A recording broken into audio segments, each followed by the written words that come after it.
요한복음 16장 1절에서 8절까지입니다.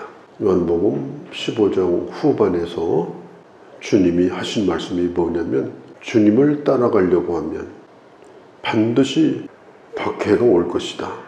주님의 제자가 된다고 하는 것은 주님을 따르는 대가가 무엇인가, 치러야 되는 대가가 무엇인가, 그게 있다는 겁니다.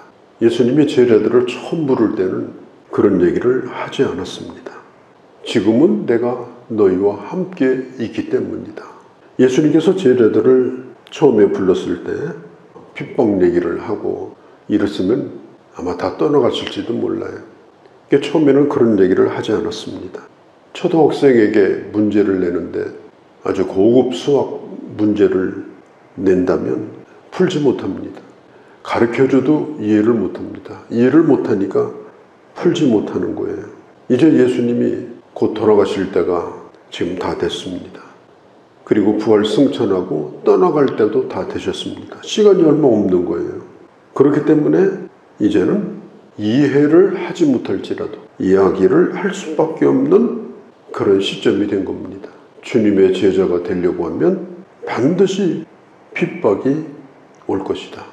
그때가 되면 세상이 나를 미워한다고 낙심하지 말고, 너희를 미워하기 전에 세상은 나를 먼저 미워했다. 너희가 세상을 사랑하였다면 너희를 미워할 필요가 없다. 세상을 사랑하지 아니하고 나를 사랑하기 때문에 핍박이 온 것이니까, 핍박은 내가 주님을 사랑하고 내가 주님에게 속했다는 증거다. 이것을 이상하게 여기지 말라. 그렇게 말씀을 했습니다. 그래도 제자들은 알아듣지 못했어요. 왜냐하면 예수님이 왕국을 세우게 되면 자신들의 좋은 자리를 차지할 거라고 생각을 하고 있었거든요. 자리에 욕심을 가지면 목숨을 놓아요. 그래서 죽더라도 그 자리에 앉아보려고 하는 거예요. 또 그런 사람은 그런 자리에 가서 완장차면은 자기 힘을 또 휘둘러요. 지금 제자들이 지금 그런 상태입니다. 예수님이 고난을 받는지 죽으시는지 관심이 없어요. 좀 고난에 대한 얘기를 하면 좀 슬퍼하다가도 돌아서면 잃어버려요. 자기 생각을 포기하지 않습니다. 사람들이 신앙생활을 하면서 처음에는 꽃길만 걸어갈 거다 이렇게 생각을 하죠. 환상에 빠져 있습니다. 그렇게 하다가 어려움이 오게 되면 회의에 빠지게 됩니다. 오지 않을 것이 왔다고 생각하고 이상하게 생각합니다. 그래서 주님이 실족할까 봐서 이해를 충분히 못한다 할지라도 이 이야기를 하실 수밖에 없었다. 1절에 그렇게 말씀하고 있는 거예요. 앞으로 이 제자들은 예수님의 증인이 될 사람들의 증인이 된다고 하는 것은, 이것은 목숨을 걸어야 되는 일입니다. 증인이라는 말 자체가 순교자라는 뜻과 같은 뜻이에요. 그냥 거짓말하고 자기 편한 대로 말하고 타협하고 자기 편리한 대로 말하고, 이건 증인이 아니에요. 자기가 보고 들은 것을 목숨을 걸고 증언하는 것이 증인이에요. 그런데 제자들이 증언해야 될 게 뭐냐? 예수님의 십자가와 부활입니다. 제자들이 살던 시대에 이 십자가와 부활은 나사렛 예수가 하나님의 아들이라는 것이고, 그분이 하나님이라는 것이고, 그분이 앞으로 다시 오신다는 것이고, 이런 메시지는 그 당시 유대사회에서는 이건 그야말로 어마어마한 충격적인 일입니다. 이런 증인의 노릇을 해야 되기 때문에 핍박이 올 수밖에 없는 거예요. 지금 주님은 떠나갈 시간이 됐어요. 주님이 안 계시는 거예요, 앞으로는. 그런데 그 핍박을 받아야 되는 겁니다. 출교를 당할 뿐 아니라 죽음도 당합니다. 유대사회는 종교사회입니다. 종교가 모든 걸 지배하는 사회예요. 출교라고 하는 건 뭐냐면 종교 공동체에서 쫓겨나는 게 출교예요. 자기 명예, 먹고 사는 거 모든 걸 다 빼앗기는 게 출교입니다. 그래서 유대인들이 제일 두려워하는 거예요. 예수님이 얘기합니다. 너희가 핍박받을 때 출교를 당하게 될 것이다.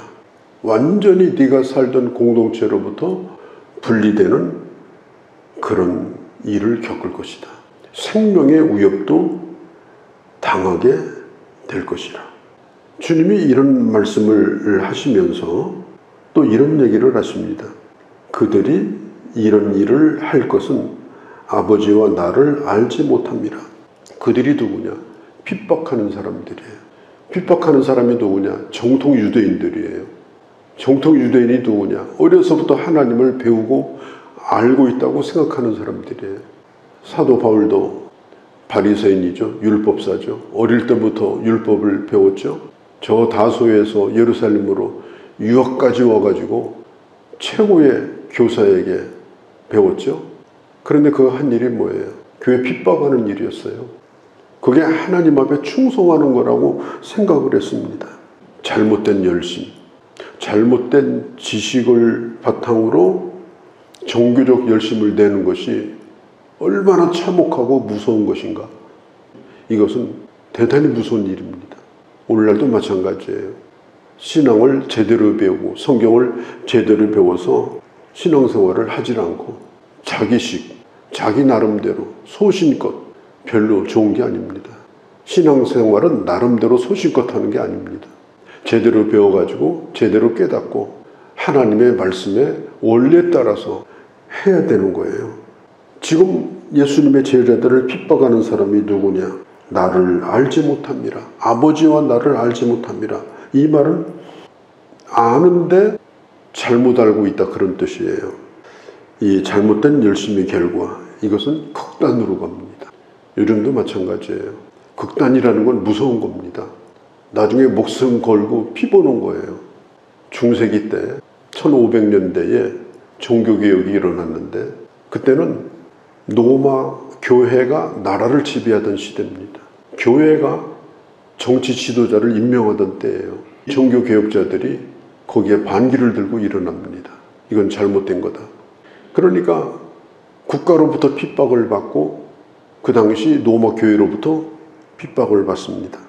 로마 교회로부터 개혁자들이 다 출교를 당했어요. 그게 바로 잘못된 종교적 열심이 가져온 결과입니다. 예수님 시대도 예수님을 귀신 들렸다고 했던 사람들이 있어요.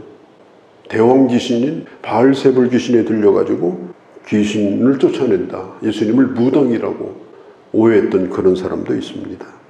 하나님에 대한 바른 지식이 중요합니다. 신앙생활을 성경을 바탕으로 한 바른 원리를 따라서 하는 것이 중요합니다.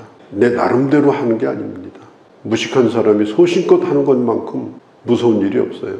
소신껏이 아니에요. 성경을 제대로 배워서 하나님의 뜻을 따라서 신앙생활을 해야 됩니다. 그들은 하나님을 알지도 못하고 그리고 나를 알지 못함으로 결국은 너희를 그렇게 출교시키고 죽이려고 할 것이다. 그러면 그런 일이 일어나면 어떻게 할까? 내가 너희와 함께하지 못한다. 나는 곧 떠나갈 것이다. 떠나가는 것이 오히려 유익하다. 왜냐하면 보혜사 성령이 너희와 함께 하시기 때문이다. 그리고 박해를 받을 때 그때 말씀이 생각나게 된다. 무슨 말을 해야 될지, 복잡한 상황 가운데서 어떻게 하는 것이 하나님의 사람으로서 옳은 것인지 너에게 가르쳐주고 너를 인도하실 것이다. 성령께서 함께 하신다. 주님 이런 말씀을 하시는데도 하나도 알아듣지도 못하는데도 5절에 보면 물어보지도 않아요. 질문도 없어요. 그냥 머릿속에는 자기 생각, 근심하는 거예요. 난 어떻게 되나? 하나님 나라의 일을 얘기하고 있는데 그 얘기를 들으면서 그들 머릿속에는 그럼 나는 어떻게 되지? 성령이 오시면 핍박을 이길 수 있는 힘을 주실 거라는 겁니다. 오순절날 다락방에 임했습니다. 제자들과 거기 있는 사람들이 다 성령의 충만함을 받았습니다. 그리고 그들이 증인의 일을 하기 시작합니다. 파란만장합니다. 두려운 환경 가운데서 증인의 일을 하는데 예수님이 말씀하신 대로 두려워하지 않았습니다. 그러니까 교회가 엄청나게 부흥되기 시작합니다. 피해서 도망간다고 되는 일이 아니에요. 증인의 일을 하니까 성령 충만하여 그 일을 감당하니까 핍박은 핍박대로 오고 부흥은 부흥대로 되는 겁니다. 제일 나쁜 환경이 뭐냐? 핍박도 없고 부흥도 안 되고 핍박 받을 필요가 없는 거예요. 타협하고 사니까. 또 복음 전할 생각도 아예 없으니까. 그런데 부흥은 안 돼요. 초대교회는 그렇지 않았습니다. 어떤 핍박이 온다 하더라도 예수 그리스도의 십자가와 부활을 분명하게 증거했습니다. 스데반 집사가 죽었습니다. 야고보 사도가 죽었습니다. 그리고 교회가 다 흩어졌습니다. 그런데 마치 산불이 난 것처럼 온 예루살렘과 유다와 사마리아가 복음이 증거되기 시작하더니 안디옥까지 복음이 퍼져나가서 거기서 바울과 바나바가 선교사로 나갑니다. 그러면서 복음이 아시아와 로마와 유럽으로 가게 됩니다. 핍박 가운데 도망다니지 아니하고 복음을 전했던 그 증인들이 있었기 때문에 지금 오늘 우리가 여기 앉아 있는 거예요. 핍박은 있어야 되는 것이고 증인은 반드시 증언을 해야 되고 그걸 감당하면 부흥의 역사가 일어난다. 왜냐? 성령께서 그들 가운데 함께하기 때문에 그 교회의 성령이 역사하기 때문에 지금 예수님이 하시는 말씀이 바로 그 얘기를 하고 계신 거예요. 그리고 성령께서 오셔서 하는 일이 뭐냐? 심판하는 일을 하시는데 의와 죄에 대하여 심판하신다고 했어요. 한 사람이 구원받기 위해서 반드시 인정해야 될 것이 뭐냐? 나는 죄인이라는 사실이에요. 두 번째가 뭐냐? 예수 그리스도로 말미암아 내가 의롭게 된다는 사실입니다. 그런데 내가 죄인인 것도 성령께서 역사해야 내가 깨닫게 돼요. 그 예수가 믿어져서 의롭게 되는 것도 성령께서 역사해야 내가 의롭게 되는 거예요. 그때에 구원의 역사가 일어나는 거예요.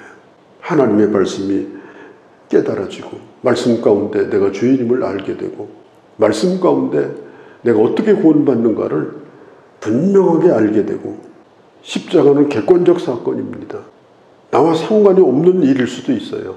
그런데 그게 나와 상관이 있는 일이 되는 그 역할을 누가 하시느냐? 성령께서 하시는 거예요. 그래서 우리가 구원받고 하나님의 자녀가 된 겁니다. 뿐만 아니라 성령은 우리에게 장래의 일을 보여주십니다. 13절에 보면 장래의 일을 보여주셔요. 세상을 보는 눈이 떠져요. 그런 눈이 생겨요. 그런 지혜가 생겨요. 그래서 지혜로운 사람은 인간의 꾀는 없는데 아주 탁월하게 이 세상을 바라보는 안목을 가지고 있어요. 그런 안목을 가지고 다른 사람을 인도하니까 그 지혜가 다른 사람에게 전해져요. 성령의 사람은 그런 영향력과 능력을 가지게 됩니다. 성령께서 나와 함께 하시면 무한한 비밀을 알 수가 있어요. 나만이 아는 이 세상을 바라보는 특별한 깨달음과 시각을 갖게 됩니다. 그래서 성령의 별명이 뭐냐? 진리의 영입니다. 성령은 진리의 영. 진리를 깨닫게 하고 그 진리로 말미암아 우리로 하여금 장래의 일을 보게 하는 것입니다. 15절에 보면 내 것을 가지고 너희에게 알리겠다. 무심코 보았던 것들이 이해가 되는 거예요. 혼란스러웠던 것들이 정리가 되는 거예요. 구슬 꿰듯이. 신비로운 일이에요. 인간의 머리로는 되지 않는 일이에요. 인간의 꾀로는 안 되는 일이에요. 그래서 말씀의 사람, 성령의 사람은 다른 겁니다. 말을 시켜보면 달라요. 꾀는 없어요. 그런데 영적인 지혜가 있어요. 교회 일도 영적인 지혜로 합니다. 인생도 영적인 지혜로 살아갑니다. 사람을 대할 때도 영적인 지혜가 있습니다. 하나님의 사람이 가지는 가장 중요한 무기고 능력입니다. 그것이 무엇으로 가능하냐? 말씀과 성령으로 충만할 때 가능한 것입니다. 성령은 나와 어떤 상관이 있는가? 사탄은 이걸 모르도록 자꾸 막아요. 성령은 성부, 성자, 성령 삼위의 인격의 하나님이십니다. 그 성령을 바로 알고 말씀을 통해서 성령과 동행하게 될 때 참 제자가 되고 참 증인이 되고 그렇게 할 때 교회도 능력이 있고 부흥이 되고 복음의 역사가 나타나게 되는 것입니다. 난 여러분들이 그렇게 되기를 소망하고 꿈꾸고 그런 길을 향해서 나가는 그런 주의 귀한 자녀들이 되어주시기를 바랍니다. 거룩하신 우리 아버지, 내가 너희에게 실족하지 않게 하기 위하여 이제 비로소 이야기를 한다. 핍박이 올 것이다. 그러나 성령이 함께 할 것이다. 그런 가운데 너희가 증인이 되면 하나님의 역사로 너희가 장래일을 말하게 될 것이고 하나님의 나라의 일을 증거할 것이고 하나님의 손에 붙들려 쓰여질 것이다. 하나님의 일을 하게 될 것이다. 이 신령한 세계를 사모하고 꿈꾸며 말씀과 성령으로 충만하여 신령한 하나님의 사람의 길을 걸어가는 저희가 되게 하여 주시옵소서. 우리 주 예수님의 이름으로 기도하옵나이다. 아멘.